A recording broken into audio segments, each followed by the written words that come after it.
Cinema ആരാധകരിൽ ആകാംക്ഷ നിറയ്ക്കുകയാണ് 54-ാമത് സംസ്ഥാന ചലച്ചിത്ര പുരസ്കാരം. മത്സരം അവസാന ഘട്ടത്തിലെത്തിയെന്നാണ് പുറത്തുവരുന്ന റിപ്പോർട്ടുകൾ. തിരക്കഥാകൃത്തും സംവിധായകനുമായ സുധീർ മിശ്രയാണ് ജൂറി അധ്യക്ഷൻ. സംവിധായകൻ പ്രിയാനന്ദനും ഛായാഗ്രഹകൻ അഴകപ്പനുമാണ് പ്രാഥമിക ജൂറി അധ്യക്ഷന്മാർ.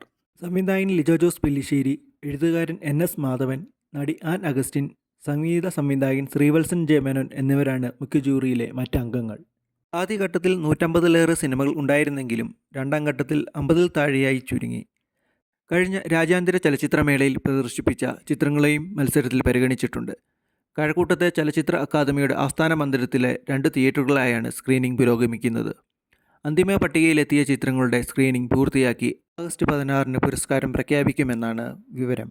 ജിയോ ബേബി സംവിധാനം ചെയ്ത മമ്മൂട്ടി പ്രധാന വേഷത്തിലെത്തിയ കാതൽ, റോബി വർഗീസ് രാജ് സംവിധാനം ചെയ്ത മമ്മൂട്ടി നായകനായ കണ്ണൂർ സ്ക്വാഡ്, പൃഥ്വിരാജിനെ നായകനാക്കി ബ്ലസ്സി സംവിധാനം ചെയ്ത ആടുജീവിതം എന്നീ ചിത്രങ്ങൾ മികച്ച സിനിമയ്ക്കുള്ള മത്സരത്തിലുണ്ട്. തിയേറ്ററുകളിൽ റിലീസ് ചെയ്യാത്ത ചിത്രങ്ങളും ജൂറിയുടെ പരിഗണനയിലുണ്ട്.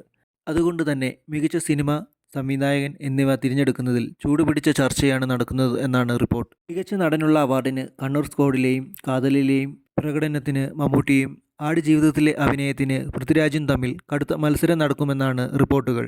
ഉർവശിയും പാർവതി തിരുവോത്തും പ്രധാന കഥാപാത്രങ്ങളെ അവതരിപ്പിച്ച ക്രിസ്റ്റോ ടോമി സംവിധാനം ചെയ്ത ഉള്ളൊഴുക്കും മത്സരിക്കുന്നു.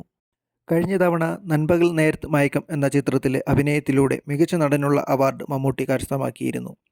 6 തവണയാണ് മികച്ച നടനുള്ള സംസ്ഥാന അവാർഡ് മമ്മൂട്ടി നേടിയിട്ടുള്ളത്. മികച്ച നടിക്കുള്ള അവാർഡ് ഉള്ളൊഴുക്കിലൂടെ നേടാൻ ഉർവശിക്ക് സാധിച്ചാൽ അത് കരിയറിലെ 6ാം പുരസ്കാരമാകും.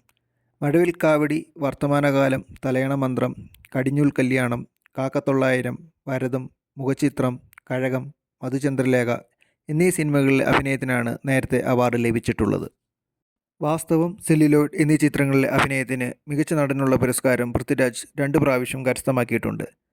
ചാർലി, എന്ന് നിന്റെ മൊയ്തീൻ തുടങ്ങിയ സിനിമകളിലെ അഭിനയത്തിന് 2015-ലും ടേക്ക് ഓഫിലെ അഭിനയത്തിന് 2017-ൽ പാർവതി മികച്ച നടിക്കുള്ള അവാർഡിന് അർഹയായി.